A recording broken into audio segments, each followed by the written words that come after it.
Video ini hanya untuk mereka yang punya logika. Bagi yang tidak punya logika, skip aja. Maafkan saya kalau saya kembali mengangkat Partai Solidaritas Indonesia. Tapi buat saya, mereka semakin nampak mengagumkan. Ini terlihat kembali saat mereka secara terbuka mengomentari pernyataan Partai Umat soal politik identitas. PSI dengan sangat jernih menjelaskan apa yang dimaksud politik identitas dan mengapa itu berbahaya. Penjelasan itu mereka lontarkan untuk menanggapi pernyataan Ketua Umum Partai Umat yang adalah menantu politisi senior Amin Rais. Ridho Rahmadi, sang menantu ini, bicara lantang bahwa Partai Umat akan mengusung politik identitas. Pernyataan Ridho ini langsung dipertegas Amin Rais yang adalah Ketua Majelis Syuro partai tersebut. Tidak cukup itu, Rocky Gerung pun mendukung pilihan Partai Umat mengusung politik identitas. Ketua DPP Partai Nasdem, Effendi Hoiri, juga lantas menyetujui pilihan Partai Umat itu. Untunglah tidak semua partai sekedar membebek. Muncullah Waketum PSI, Andi Budiman, yang melalui kanal PSI menunjukkan bahwa Partai Umat salah mengartikan apa yang disebut politik identitas. Dan menurut saya penjelasan Andi ini meruntuhkan argumen Amin Rais, Rocky Gerung, dan Effendi Hoiri. Saya jelaskan dulu pandangan Partai Umat, Amin, Rocky, dan Effendi. Ini bermula dari pidato Ridho dalam acara rapat kerja nasional partainya pekan lalu. Dalam pidato itu, Ridho secara gamblang menyatakan Partai Umat akan mengusung politik identitas Islam menghadapi pemilu 2024. Ia menyatakan, tanpa moralitas agama, politik akan kehilangan arah. Ia menuding penolakan terhadap politik identitas itu datang dari kaum sekuler yang menghendaki agama dipisah dari semua seni kehidupan termasuk politik. Dalam semangat yang sama, kata dia, Partai Umat juga akan membangun perjuangan dari masjid, sebagaimana dilakukan Nabi Muhammad setelah hijrah.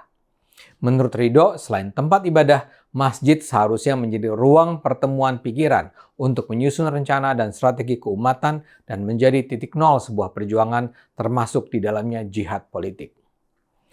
Pernyataan ini nampak sebagai sebuah serangan terhadap banyak kalangan, termasuk Cokro TV, yang berulang kali mengkritik politik identitas. Presiden Jokowi pun termasuk pemimpin yang menolak politik identitas. Presiden pernah menyatakan bahwa ia tidak ingin rakyat menjadi korban politik identitas dalam pemilu 2024. Begitu juga dengan narasi berpolitik melalui masjid seperti yang dilontarkan Ridho.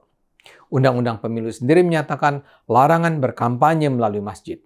Begitu juga Majelis Ulama Indonesia melarang praktik politik praktis di masjid.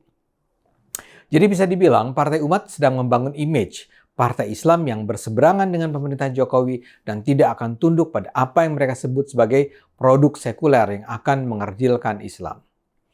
Pernyataan Ridho ini kemudian diperkuat oleh sang mertua Amin Rais. Amin adalah Ketua Majelis Syuro Partai Umat.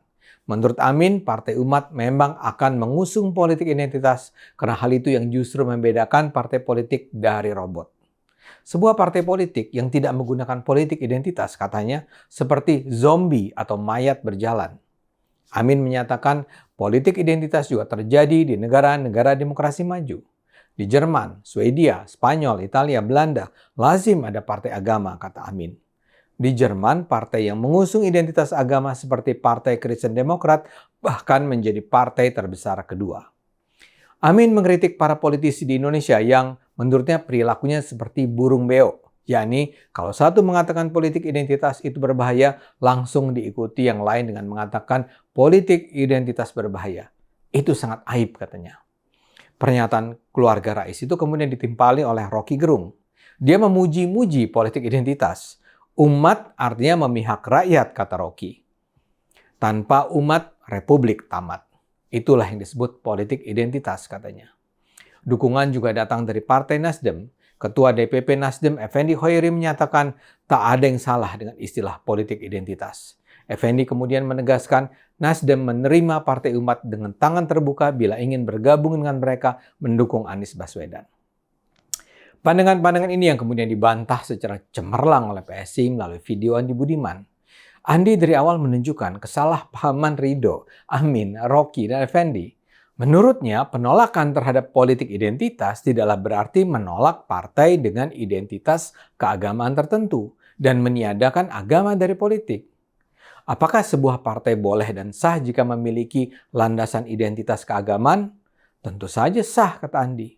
Sejak dulu pun kita punya partai yang membawa bendera Islam seperti P3, PKS, atau Partai Bulan Bintang. Jadi bukan itu politik identitas yang ditolak. Penolakan terhadap politik identitas juga bukan berarti meniadakan agama dari politik. Menurut Andi, bagi para pemeluk agama yang taat, agama memang adalah sumber nilai dalam hidupnya. Agama, kata Andi, menjadi koridor dalam mengambil sikap dan tindakan. Dalam hal ini penolakan terhadap politik identitas bukan berarti seseorang harus meninggalkan agamanya saat berpolitik.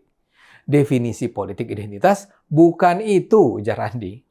Politik identitas katanya adalah ketika seseorang atau sebuah kelompok atau partai politik hanya memperjuangkan kepentingan kelompok mereka berdasarkan landasan identitas, baik agama atau ras, sambil pada saat bersamaan mengesampingkan kepentingan dan hak-hak masyarakat yang lebih luas. Andi kemudian memberi contoh di Barat dan di Indonesia. Di negara-negara Eropa, kata Andi, saat ini berkembang kelompok-kelompok radikal kanan yang mempromosikan agenda supremasi kulit putih untuk menyingkirkan kaum minoritas yang terutama datang dari negara-negara Timur Tengah.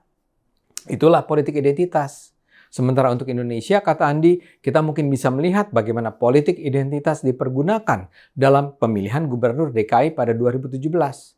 Ketika itu ada kelompok-kelompok tertentu yang menolak Pak Basuki Cahayapurnama sebagai calon gubernur semata-mata karena identitasnya sebagai seorang keturunan Tionghoa yang beragama Kristen.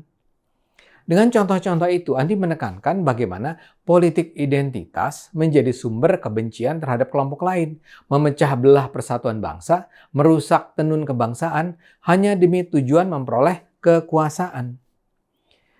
Politik identitas, kata Andi, akan membuat ruang politik diisi dengan kecurigaan dan kebencian, serta membuat orang tidak bisa berpikir logis tentang apa yang terbaik bagi diri mereka. PSI, kata Andi, mengajak masyarakat menjadikan politik sebagai ruang untuk mencari formula terbaik memecahkan persoalan rakyat dan mendorong kesetaraan.